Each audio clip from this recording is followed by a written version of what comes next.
السلام علیکم ورحمۃ اللہ وبرکاتہ۔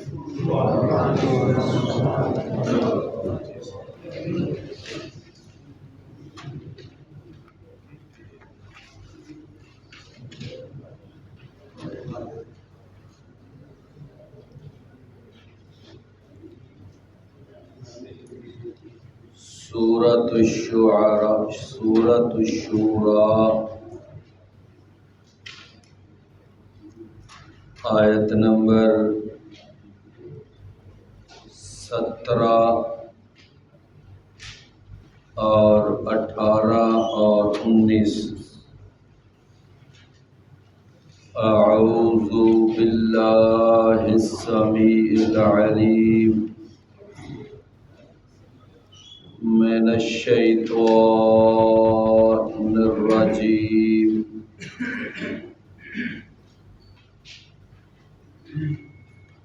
من ہمزہ ونفخہ ونفثہ۔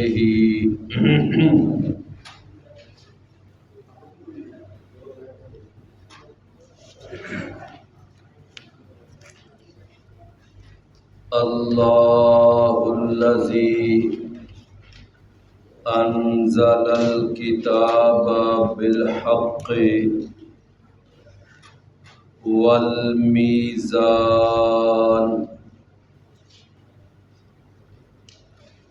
وما یدریک لعل الساعة قریب۔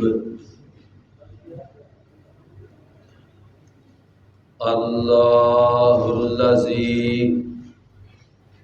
اللہ تعالی ہی وہ ذات ہے جس نے انزل الکتاب نازل کیا ہے اس کتاب کو، بالحق حق کے ساتھ،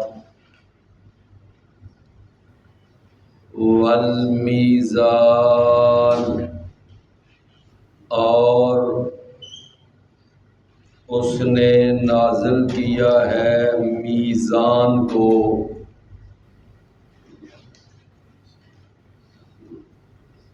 وما یدریک اور کون سی چیز ہے کہ وہ آپ کو معلوم کرواتی ہے، لعل الساعة قریب، ہو سکتا ہے کہ قیامت قریب ہو۔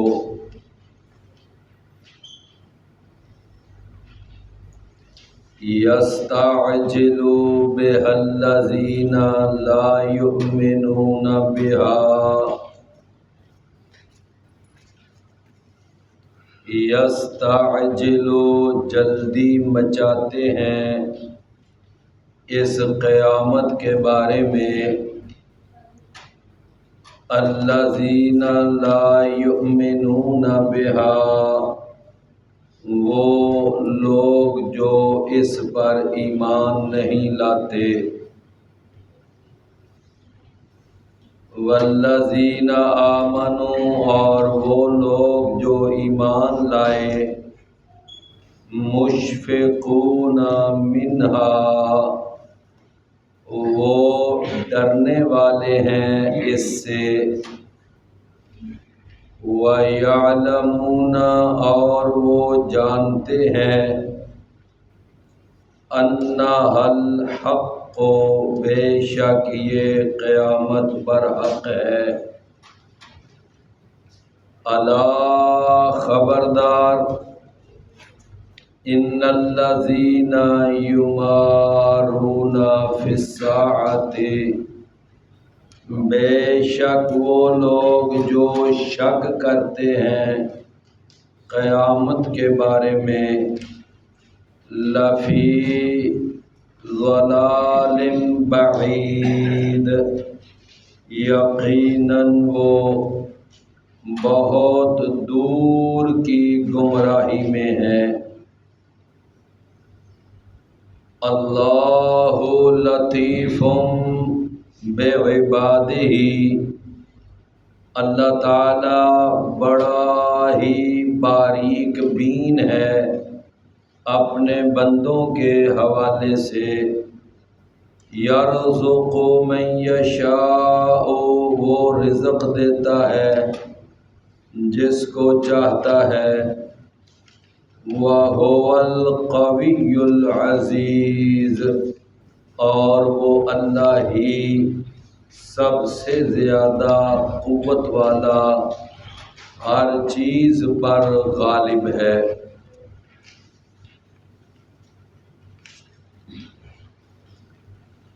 اللہ تعالی نے ان آیات میں بیان کیا کہ وہ لوگ جو اللہ تعالی کے بارے میں جھگڑا کرتے ہیں، جیسا کہ پچھلے سبق والی آیت میں یہ بات تفصیل سے بیان ہوئی تھی، اللہ تعالی کے بارے میں جھگڑا یہ کتنی انوکھی بات ہے کہ جو ہمارا خالق ہے، مالک ہے، رازق ہے اور پوری کائنات کا وہ پیدا کرنے والا ہے، اس اللہ کے بارے میں جھگڑا کرنا۔ فرمایا کہ جو لوگ اللہ کے بارے میں جھگڑا کرتے ہیں انہیں اس بات کا ادراک ہی نہیں، فہم ہی نہیں کہ وہ اللہ کیا ذات ہے، کتنی بڑی ہستی ہے، اس کی قوت اور طاقت کا کیا معاملہ ہے۔ انہیں اس اللہ کے بارے میں صحیح تعارف ہی نہیں ہے۔ فرمایا کہ اللہ الذی، اللہ وہ ذات ہے کہ انزل الکتاب، جس نے نازل کیا ہے الکتاب، اس کتاب کو۔ اس کے اندر یہ جو لفظ ہے نا الکتاب، تو یہ جو الف لام ہے یہ اس جگہ پر اس کا معنی پیدا کر رہا ہے۔ تو الکتاب کا کیا معنی بنا؟ اس کتاب کو۔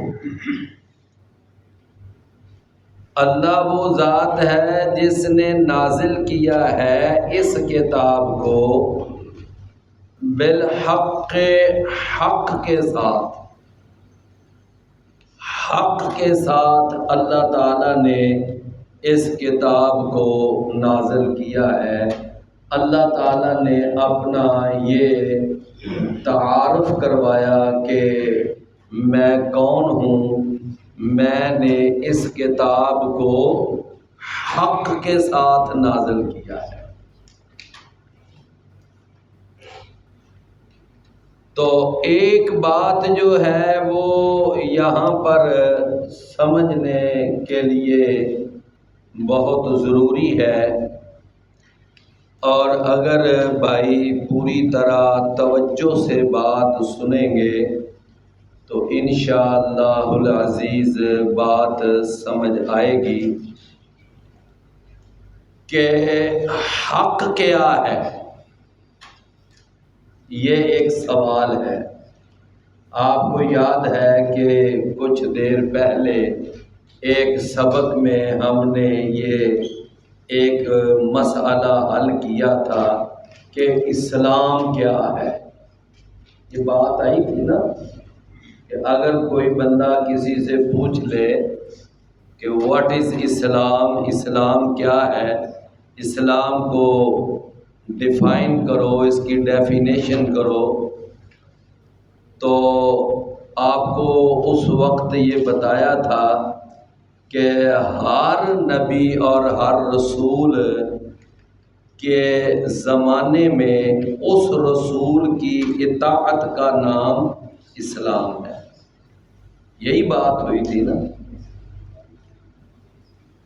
تو بہرحال آج ہم ایک یہ سوال ہے کہ حق کیا ہے، اس کو انشاءاللہ سمجھیں گے کہ واٹ از حق، حق کیا ہے. میرے پیارے بھائیوں، حق کے بارے میں تفسیر کی کتابوں میں یہ بات لکھی ہوئی ہے کہ حق وہ ہوتا ہے کہ جس کی یا اس کی ہر بات حق ہو، اس کی ہر بات حق ہو. وہ کیا ہوتا ہے؟ حق. یعنی مطلب یہ ہے کہ اگر کسی کی کچھ باتیں حق ہیں اور کچھ باتیں حق نہیں ہیں تو اس کو حق نہیں کہا جائے گا. کیوں بھی سمجھ آئی نا بات؟ حق کیا ہے؟ جس کی ہر چیز، ہر بات، ہر عمل اس کا کیا ہو؟ حق. تو یہ بڑا ایک مختصر سا سوال ہے اور مختصر سا جواب ہے. اب آپ دیکھیے کہ ہمارے سامنے قرآن مجید ایک ایسی کتاب ہے، ایک ایسی آتھنٹک ہمارے پاس ایک مواد ہے کہ جس کے بارے میں ہم یہ بات ببانگ دہل اور آنکھیں بند کر کے کہہ سکتے ہیں کہ قرآن کی ہر بات حق ہے. تو لہذا قرآن کیا ہوا؟ حق. سمجھ آئی نا؟ قرآن کیا ہوا؟ حق. قرآن مجید کے اندر اللہ تعالیٰ نے، پتہ ہے نا، جہاں پر سورۃ البقرہ کا آغاز ہی ہو رہا ہے اور اس کی پہلی ہی آیت مبارکہ ہے، فرمایا الف لام میم. آگے کیا ہے؟ ذالک الکتاب لا ریب فیہ ھدی للمتقین. فرمایا یہ وہ کتاب ہے کہ اس میں شک ہے ہی نہیں. اس میں شک یعنی اس میں شک کی گنجائش ہی نہیں. اور یہی وجہ ہے کہ جب کا قرآن نازل ہوا ہے آج تک بڑے بڑے ریسرچ کے ادارے اور بڑی بڑی دنیا کی لیبارٹریاں اور بڑے بڑے تھنک ٹینک بھی سر جوڑ کر اس قرآن مجید کی کسی ایک حقیقت کو بھی جھٹلا نہیں سکے. کیوں بھی سمجھ آئی نا بات کی؟ تو لہذا اس بات کو ماننا پڑے گا کہ قرآن کیا ہے؟ حق. اور اس کے بعد اگلی چیز جو حق ہے وہ کیا ہے؟ وہ ہے محمد کریم صلی اللہ علیہ وسلم کے ارشادات، آپ کے فرمودات اور آپ کے فرامین، وہ بھی کیا ہیں؟ حق. اور ان کو کہتے ہیں حدیث رسول. ان کو کیا کہتے ہیں؟ حدیث رسول. تو لہذا جو نبی کریم صلی اللہ علیہ وسلم کا فرمان اور آپ کا ارشاد اور آپ کا حکم، یعنی ارشاد رسول، فرمان رسول، حکم رسول، حدیث رسول، سنت رسول، اگر کوئی صحیح سند کے ساتھ اور پوری چھان بین کے بعد اگر وہ صحیح ثابت ہو جائے تو پھر اس کے بارے میں ہم کہہ دیں گے کہ یہ کیا ہے؟ حق ہے. یہ کیا ہے؟ حق. تو قرآن حق ہے، اور نمبر 2 نبی کریم صلی اللہ علیہ وسلم کی صحیح احادیث بھی حق ہیں۔ نبی مکرم صلی اللہ علیہ وسلم نے نا ایک آپ کا ایک صحابی تھا، اس کا نام تھا عبداللہ بن عمر بن عاص۔ عبداللہ بن عمر بن عاص، تو وہ آپ کے درس میں جب بیٹھتے تو وہ آپ کے سارے فرامین، ان کی کوشش ہوتی کہ میں ان کو ساتھ ساتھ قلم بند کرتا جاؤں، ان کو تحریر کر لوں، یہ ان کی ایک کوشش ہوتی تھی۔ آپ اپنی زبان مبارک سے جو بھی فرمان جاری کرتے تو وہ عبداللہ بن عمر بن عاص فوراً لکھ لیتے۔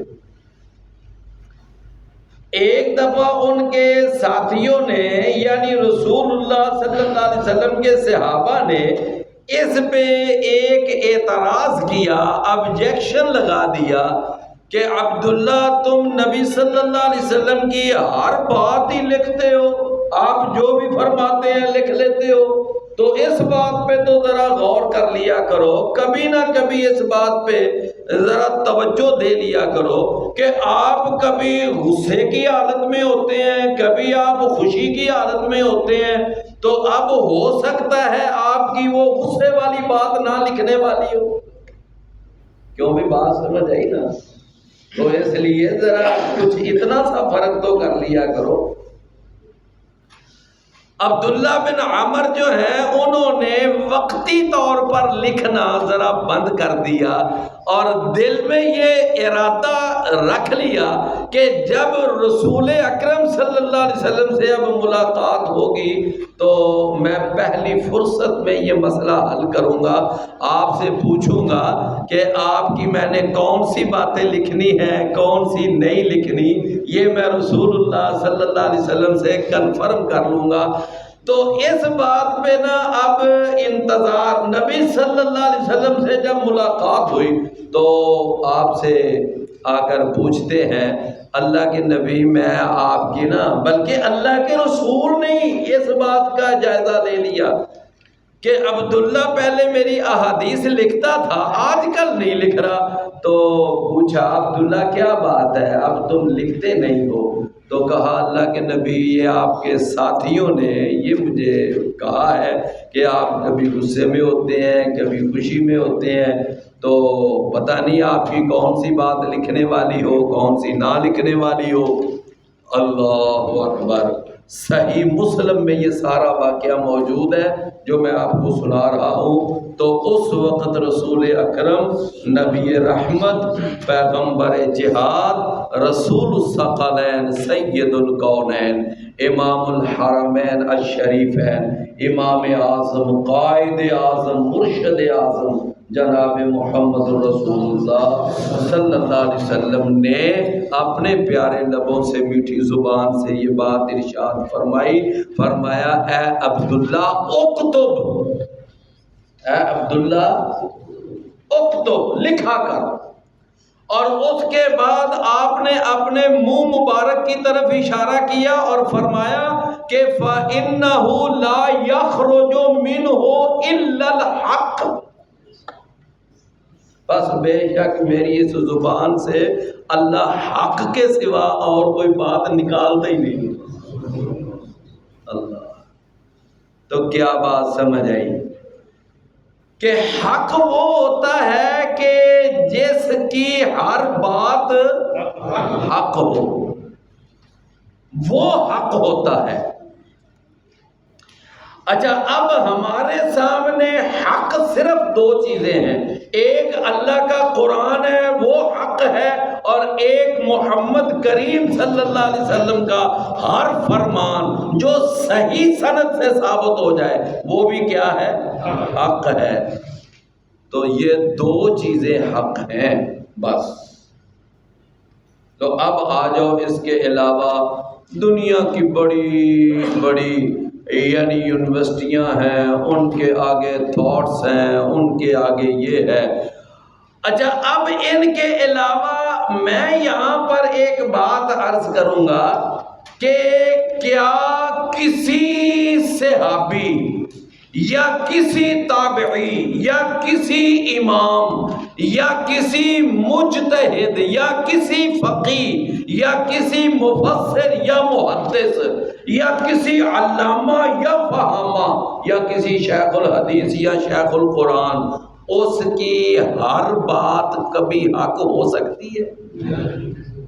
جی نہیں، کسی کی کچھ باتیں حق ہوں گی، کچھ باتیں حق نہیں ہوں گی، کچھ باتیں صحیح ہوں گی، کچھ باتیں غلط ہوں گی۔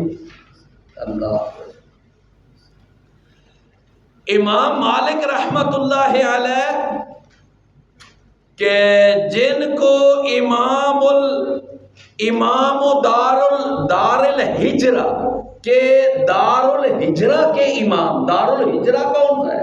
مدینہ، کہ جہاں اللہ کے رسول ہجرت کر کے وہاں پہنچے، تو دار الہجرہ کے امام یعنی امام مالک رحمت اللہ علیہ مسند رسول کے وارث، کہ جو مسند رسول پہ بیٹھ کر حدیث پڑھایا کرتے تھے، وہ جو اصحاب صفہ والا تھڑا تھا، وہ جس تھڑے پر رسول اللہ صلی اللہ علیہ وسلم اصحاب صفہ کو تعلیم دیتے تھے، اب آپ کے بعد اسی تھڑے کے وارث کون بنے تھے؟ اللہ، جناب امام مالک رحمت اللہ علیہ۔ آگے بہت بڑا مجمع ہوتا تھا ان کے طلباء کا اور ان کے شاگردوں کا، اور وہ ان سے حدیث پڑھا کرتے تھے۔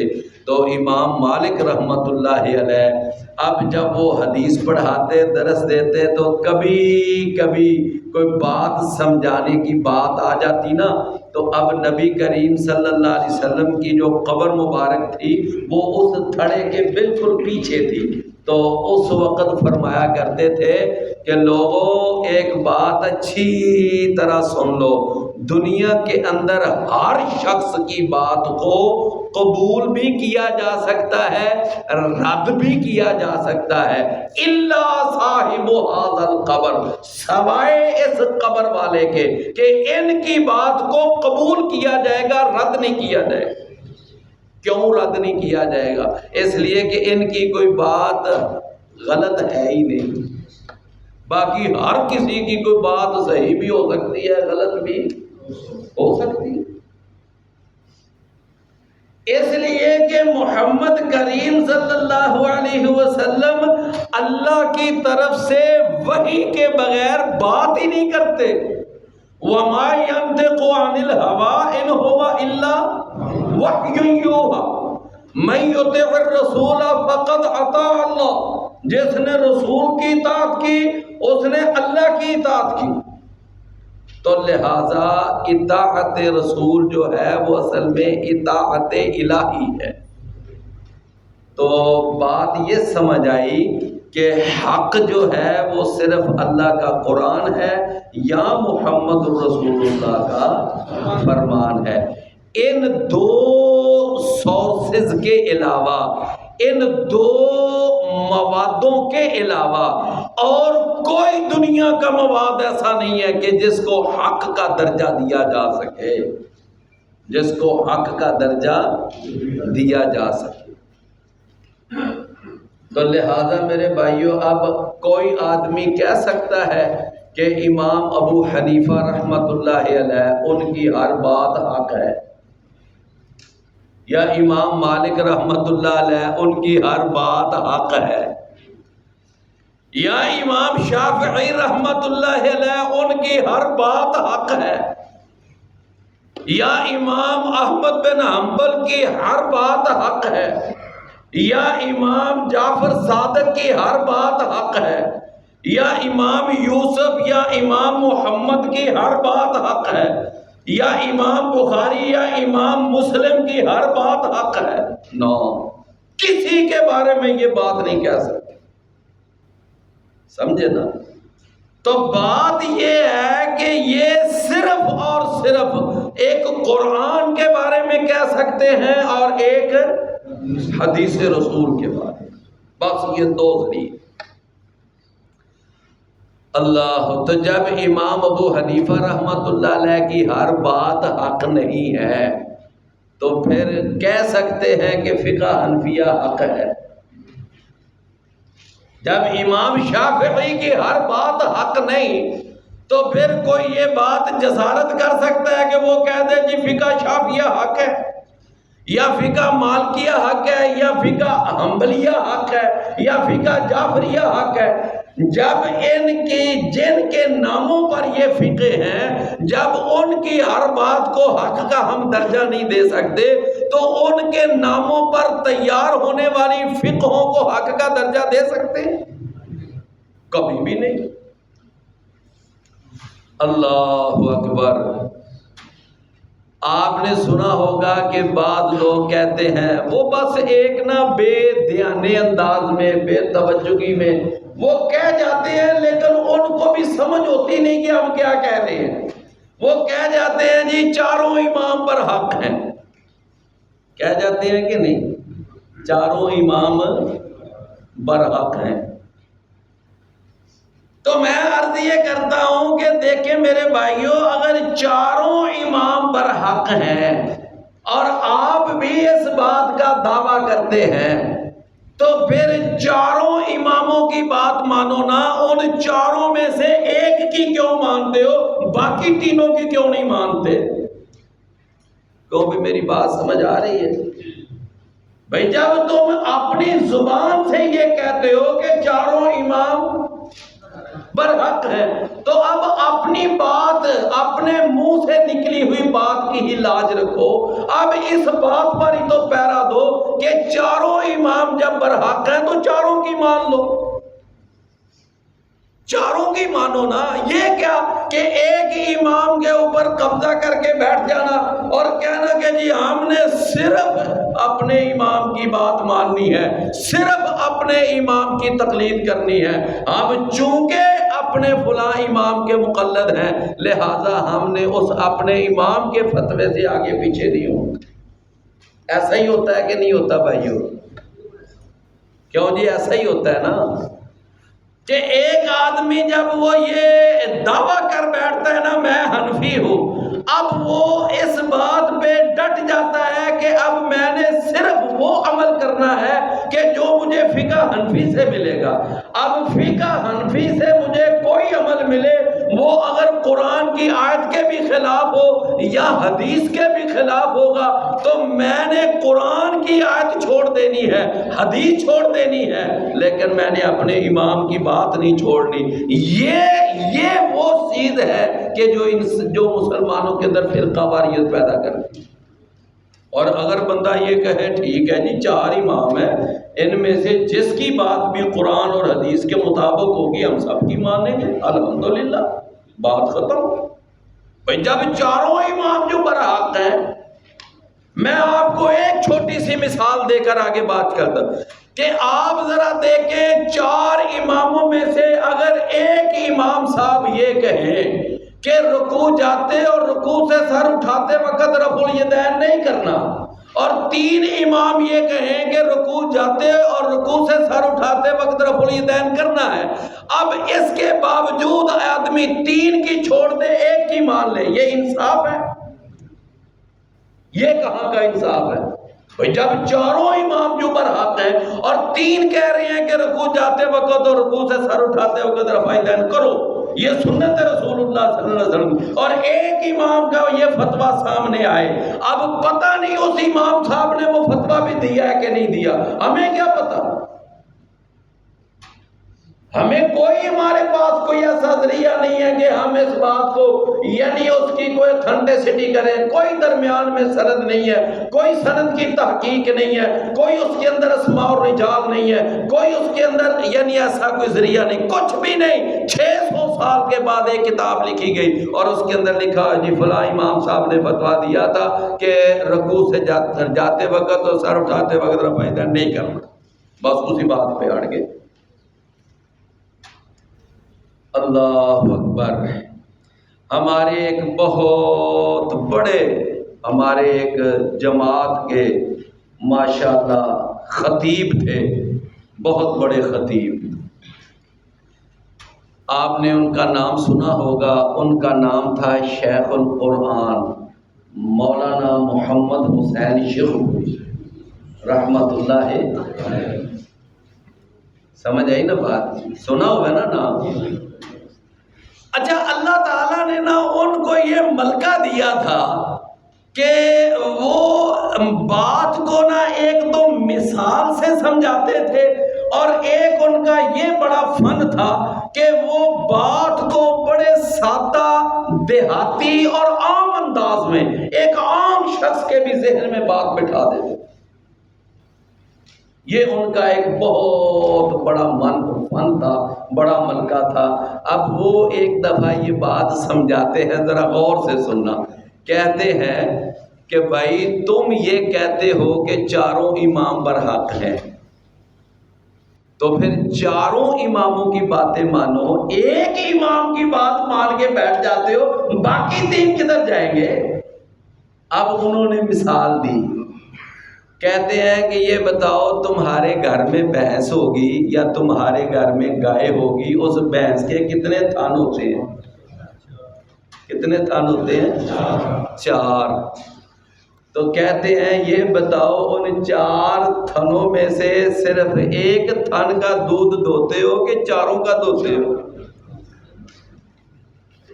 بتاؤ کتنے تھنوں کا دودھ دوتے ہو؟ کتنے تھنوں میں سے دودھ نکالتے ہو؟ چاروں میں سے نکالتے ہو نا۔ دنیا کا کوئی ایسا انسان دکھاؤ کہ اپنی بھینس اس کے چاروں تھن پسما لے اور اس میں سے صرف ایک کا دودھ نکال کے بالٹی پیچھے لے کر چلا جائے اور تینوں کا دودھ نہ نکالے۔ کہتے ہیں مجھے بتاؤ کہ دنیا کے اندر ایسا انسان ہے؟ جب چاروں امام پر حق ہیں تو چاروں اماموں کی بات مانو نا۔ جیسے چار بھینس کے تھن پر حق ہیں تو پھر چاروں سے دودھ نکالو۔ ایسی زبردست مثال دیتے تھے کہ اگلے کی بات اگلے کی سمجھ میں آتی تھی۔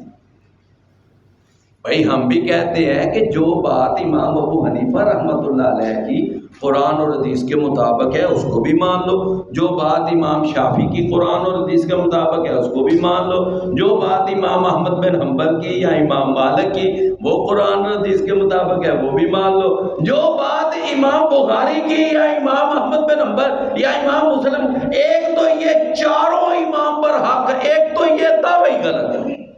یہ دعویٰ ہی ہم کہتے ہیں سارے امام پر حق ہیں، سارے اماموں کی بات مانو، صرف ایک امام پہ قبضہ کر کے نہ بیٹھ جاؤ۔ یہ انداز غلط ہے۔ جس امام کی بات، جس محدث کی بات، جس فقیہ اور مجتہد کی بات ٹھیک ہے بس اس کی بات مانو۔ لیکن میں پھر وہی عرض کروں گا کہ حق جو ہے وہ کیا ہے؟ صرف قرآن اور حدیث، اس کے علاوہ باقی جتنے بھی ہمارے پاس مواد ہیں ان میں سے کچھ باتیں صحیح ہوں گی، کچھ باتیں غلط ہوں گی، تو جس میں کچھ صحیح ہوں کچھ غلط ہوں اس کو آپ حق کا درجہ نہیں دے سکتے۔ لہذا اس ڈیفینیشن کے مطابق ہم کبھی نہیں کہہ سکتے کہ فقہ حنفیہ حق ہے یا فقہ مالکیہ حق ہے، فقہ جعفریہ حق ہے، کبھی نہیں کہہ سکتے۔ ہاں یہ کہہ سکتے ہیں کہ قرآن حق ہے اور حدیث حق ہے۔ کیوں بھی سمجھ آئی نا بات کی؟ قرآن حق ہے اور حدیث حق ہے۔ علامہ اقبال نے نا ایک بات بڑی پیاری کہی، اس نے کہا کہ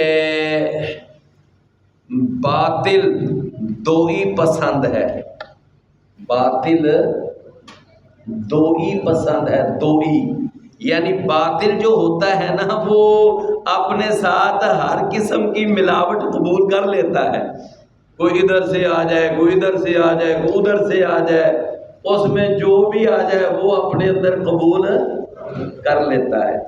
لیکن آگے پتہ ہے کیا کہتا ہے؟ کہتا ہے حق لا شریک ہے۔ حق جو ہوتا ہے نا وہ کبھی باطل کی ملاوٹ کو نہیں قبول کرے گا۔ کوئی بات سمجھ آئی ہے؟ کہتا ہے باطل دو ہی پسند ہے، حق لا شریک ہے۔ حق جو ہوتا ہے وہ کبھی بھی نہیں قبول کرے گا کہ ادھر سے بھی آ جائے ادھر سے بھی آ جاؤ، اس کو بھی ڈال لو اس کو بھی ڈال لو، جب سارا کچھ ڈال ڈول کے تو بس ایک ملبوبہ سا بنا لو، یہ یعنی حق نہیں کبھی بھی قبول کرے گا۔ اور آگے پتہ ہے کیا کہتا ہے اقبال؟ کہتا ہے میان حق و باطل شرکت نہ کر قبول، میان حق و باطل شرکت نہ کر قبول۔ کہتا ہے یہ حق اور باطل کو مکس کرنے والا یہ انداز چھوڑ دے، یہ حق اور باطل کو مکس کرنے والا انداز کہتا ہے چھوڑ دے یہ انداز۔ اچھا بھائیو، اگر حق اور باطل کو کبھی مکس کرو گے تو اس میں نقصان حق کا ہوگا کہ باطل کا ہوگا؟ جی، فائدہ کون اٹھائے گا؟ ہاں، بس یہ نقطہ سمجھو ذرا۔ جب بھی حق اور باطل کو مکس کرو گے تو اس وقت یاد رکھیے ہمیشہ نقصان حق کا ہوگا، باطل فائدہ اٹھا جائے گا۔ اگر آپ اصلی چاول، بہترین کرنل کے سپر چاول، اس کے اندر اگر آپ دڑا ملائیں گے، اس کے اندر گھٹیا چاول مکس کریں گے تو بتاؤ فائدہ گھٹیا چاول کو پہنچے گا کہ اصلی چاول کو پہنچے گا؟ جی، وہ جو گھٹیا چاول ہے وہ فائدہ اٹھا جائیں گے، اصلی کے ساتھ چل جائیں گے، اور اصلی بدنام ہو جائے گا۔ اصلی کیا ہوگا؟ وہ بدنام ہو جائے گا۔ اللہ اکبر۔ ایک چھوٹی سی میں جسارت کرنے لگا ہوں۔ آج ہمارے یہ بڑا ٹرینڈ چلا ہوا ہے، کئی ہمارے علماء وہ آج رافضیوں کے پروگرام میں جانے میں بڑا فخر محسوس کرتے ہیں۔ یقین مانیے کہ اس وقت دل جو ہے نا خون کے آنسو ہوتا ہے کہ یہ کیا ہے، یہ حق جو ہے کہاں پہنچا ہوا ہے؟ باطل میں پہنچا ہوا ہے۔ اور وہ رافضی جو صحابہ کرام کو مرتد کہتے ہیں اور ان کو کافر کہتے ہیں، ابو بکر عمر عثمان کا نام لے کر کافر کہتے ہیں، اور امیر معاویہ رضی اللہ عنہ کا نام لے کر ان کو کافر کہتے ہیں، اور ان کے اوپر لعنت بھیجتے ہیں، اس قرآن کو اصلی ماننے کے لیے تیار نہیں، اور جو یہ کہتے ہیں کہ ہمارے 12 امام وہ نبیوں رسولوں سے بھی افضل ہیں۔ آج ایک قرآن اور حدیث کا دائی آج ان کے سٹیج پہ کھڑا ہو، کیا یہ ندامت کی بات نہیں؟ اور پھر وہ تقریر کر رہا ہو اور وہاں نعرہ رسالت لگ رہا ہو، نعرہ حیدری لگ رہا ہو، یہ کیا ہے؟ یہ کس کو نقصان ہو رہا ہے؟ حق کو نقصان ہو رہا ہے کہ باطل کو ہو رہا ہے؟ جی، اللہ اکبر۔ تو اللہ تعالیٰ نے ارشاد فرمایا اللہ الذی انزل الحق انزل الکتاب بالحق، اللہ وہ ہے کہ جس نے اس کتاب کو اتارا ہے حق کے ساتھ۔ تو بات سمجھ آئے گی نہیں ساری کہ حق کیا ہوتا ہے؟ اب یہ انشاءاللہ سوال بھولے گا تو نہیں نا، اور اس کا جواب بھی نہیں بھولنا چاہیے۔ یہ جواب یاد رکھنا کہ حق کی تعریف کیا ہے، حق کی ڈیفینیشن کیا ہے، حق کس کو کہتے ہیں؟ جس میں کچھ صحیح ہو کچھ غلط ہو وہ کبھی حق نہیں ہوتا، اور جس میں ہر بات صحیح ہو وہ حق ہوتا ہے۔ اور ہر بات کس کی صحیح ہے؟ صرف قرآن کی اور رسول اللہ۔ لہذا قرآن حق ہے اور نبی صلی اللہ علیہ وسلم کا فرمان حق ہے۔ فرمایا والمیزان، اور اس نے اتارا ہے میزان۔ میزان سے مراد نظام عدل و انصاف۔ میزان سے مراد کیا ہے؟ نظام عدل و انصاف۔ اللہ اکبر۔ سورہ رحمان ہے نا ذہن میں، والسماء رفعها ووضع المیزان اللہ تطغوا فی المیزان واقیموا الوزن بالقسط ولا تخسروا المیزان۔ اللہ نے یہاں پر 3 دفعہ لفظ میزان استعمال کیا، فرمایا کہ جس نے یہ عدل اور انصاف کا نظام اتارا ہے، کہ جس کے اندر عدل ہے، نظام اور انصاف ہے، جس میں چھوٹا بڑا برابر ہے، امیر غریب برابر ہے، جس میں طاقتور اور کمزور برابر ہے، جس میں حق کی بات کرنی ہے، حق کا ساتھ دینا ہے، یہ ہے نظام عدل۔ فرمایا وما یدریک لعل الساعۃ قریب، اور آپ کو کون سی چیز ہے جو معلوم کرواتی ہے کہ ہو سکتا ہے قیامت قریب ہو؟ تو ایک بات یہاں بھی ایک سمجھنے والی ہے،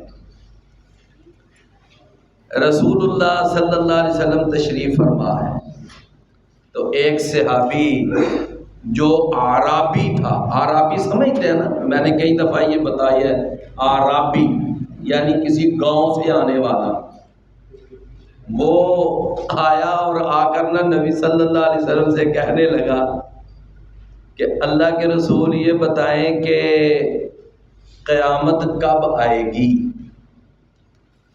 تو رسول اللہ صلی اللہ علیہ وسلم نے نہ اس کا سوال سنا تو آپ نے اس کے سوال پر آگے سوال کر دیا۔ آپ نے فرمایا ویلک، تیرے لیے ہلاکت ہو، یہ بتا ما اعددت لہا، تو نے اس قیامت کے لیے تیاری کیا کی ہے؟ تو نے اس قیامت کے لیے تیاری کیا کی ہے؟ اب وہ اعرابی جو ہے نا، اس نے کیا جواب دیا؟ وہ کہنے لگا ما اعددت لہا کثیرا، میں نے اس قیامت کے لیے کوئی لمبی چوڑی تیاری تو نہیں ہے میری، غیر انی احب اللہ ورسولہ، ہاں ایک بات ضرور ہے کہ میرے پلے یہ خزانہ ضرور ہے کہ میں اللہ سے اور اس کے رسول سے محبت کرتا ہوں۔ تو نبی صلی اللہ علیہ وسلم نے فرمایا کہ پھر یہ بھی قانون ذہن میں بٹھا لے کہ المرء مع من احب، کہ آدمی اسی کے ساتھ ہوگا جس کے ساتھ وہ محبت کرتا ہے۔ تو کیا مطلب کہ جب تو اللہ اور اللہ کے رسول سے محبت کرتا ہے تو تیرا انجام بھی اللہ اور اللہ کے رسول کے ساتھ ہی ہو۔ اچھا، اب جب یہ سوال ہو گیا، اس کو جواب بھی مل گیا، تو اب صحابہ وہاں بیٹھے ہوئے تھے، وہ سارے ہی رسول اللہ صلی اللہ علیہ وسلم سے کہنے لگے اللہ کے رسول یہ خوشخبری ہمارے لیے بھی ہے، کیا ہم اللہ اور اس کے رسول سے محبت کریں تو ہمارے لیے بھی یہی نوید مسرت ہے؟ تو نبی صلی اللہ علیہ وسلم نے فرمایا ہاں، یہ ہر ایک کے لیے قانون اور کلیہ عام ہے، جو جس سے محبت کرے گا وہ اسی کے ساتھ ہو۔ تو پھر صحابہ کہتے ہیں ہمیں بڑی خوشی ہوئی کہ ہم تو اللہ کے رسول سے بڑی محبت کرتے ہیں، پھر قیامت والے دن ہمارا بھی حشر اور ہمارا بھی انجام اللہ کے رسول کے ساتھ ہو۔ اچھا، اب اس کے بعد نبی صلی اللہ علیہ وسلم نے نا اس کو ایک جواب بھی دے دیا، وہ ذرا جواب سننا، ذرا وہ جواب ذرا سننا۔ جب یہ بات ہوئی نا، وہ عربی آیا، اس نے سوال کیا، آپ نے جواب دیا، تو اس کے بعد نبی کریم صلی اللہ علیہ وسلم تشریف فرمائے تو سامنے سے نا ایک غلام گزرا جو مغیرہ بن شعبہ رضی اللہ عنہ کا غلام تھا، اور یہ واقعہ بیان کرنے والے کون ہیں بھلا؟ جناب سیدنا انس رضی اللہ عنہ، پتہ ہے نا وہ نبی صلی اللہ علیہ وسلم کے خادم تھے، چھوٹی عمر تھی ان کی، ابھی بچوں میں شمار ہوتے تھے۔ کون؟ انس بن، وہ کہتے ہیں کہ وہ جو سامنے سے غلام گزرا نا مغیرہ بن شعبہ کا، وہ میرا ہم عمر تھا، تو جب وہ ہمارے سامنے سے گزرا تو نبی صلی اللہ علیہ وسلم نے فرمایا، آپ نے فرمایا کہ اے میرے صحابہ، لو بھئی اب آپ کی توجہ ہو گئی ہے پانی کی طرف، اب میری بات جو ہے نا آپ صحیح غور سے نہیں سن۔ صرف 2 منٹ میرا درس رہ گیا تھا، ٹائم میرا بھی ہونے والا ہے، کہ آپ نے نا اس وقت یہ فرمایا کہ یہ جو لڑکا جا رہا ہے نا مغیرہ کا غلام، جب یہ لڑکا اگر اس نے لمبی عمر پائی اور جب یہ بڑھاپے کو پہنچے گا تو آپ نے فرمایا اس وقت تمہاری قیامت قائم ہو جائے گی۔ اب یہ بات ذرا سمجھنے والی ہے کہ جب یہ لڑکا کہاں پہنچے گا؟ بڑھاپے کی عمر کو، اس وقت یہ تم جتنے بیٹھے ہوئے ہو تمہاری قیامت قائم ہو جائے گی۔ اب اس کا مطلب سمجھے، اس کا مطلب یہ تھا کہ تم میں سے اس وقت کوئی بھی زندہ نہیں ہوگا، تو جس کی موت آتی گئی سمجھ لو اس کی قیامت، جب موت آ گئی تو مہلت ختم ہو گئی نا، اب اس کے بعد آگے قیامت ہی ہے۔ جس کی موت آتی گئی اس کے لیے عمل کی مہلت ختم ہوتی گئی، تو سمجھ لو اس کی قیامت آتی گئی۔ تو رسول اللہ صلی اللہ علیہ وسلم نے فرمایا کہ جب یہ بچہ یہ اپنے بڑھاپے کی عمر کو پہنچے گا نا، اس وقت تم میں سے ہر ایک کے لیے قیامت آ چکی ہوگی، مطلب ہر ایک کی موت آ چکی ہوگی۔ اور جب موت اچھا ایک ہوتی ہے قیامت کبریٰ اور ایک ہوتی ہے قیامت، یہ جو موت ہے یہ قیامت صغریٰ ہے، اور وہ جو قیامت ہے نا قیامت کبریٰ ہے، جب آسمان پھٹ جائے گا، زمین پھٹ جائے گی اور یہ سارا سورج چاند ستارے لپیٹ دیے جائیں گے اور سور پھونکا جائے گا اور لوگ قبروں سے نکلیں گے، وہ کیا ہے؟ قیامت کبریٰ۔ اور ہر ایک کی موت جو ہے یہ کیا ہے؟ اس کی قیامت صغریٰ۔ فرمایا کہ وَمَا يُدْرِيكَ لَعَلَّ السَّاعَةَ قَرِيبٌ، اور آپ کو کون سی چیز ہے جو معلوم کرواتی ہے کہ شاید قیامت قریب ہو؟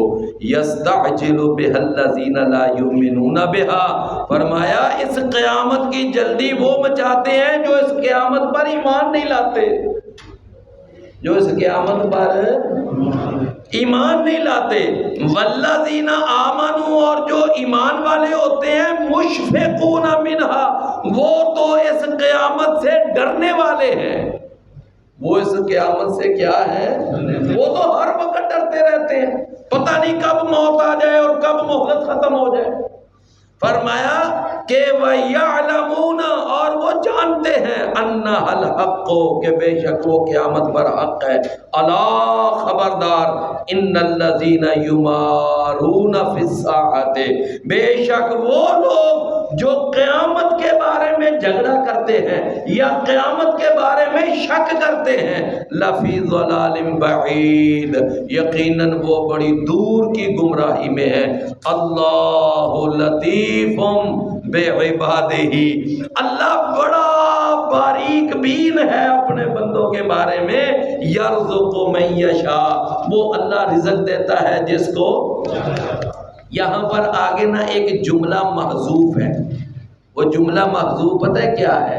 اللہ رزق دیتا ہے جس کو چاہتا ہے، اور پھر جب وہ رزق دیتا ہے کسی کو اللہ فراخ رزق دیتا ہے، کسی کو اللہ تنگ رزق دیتا ہے۔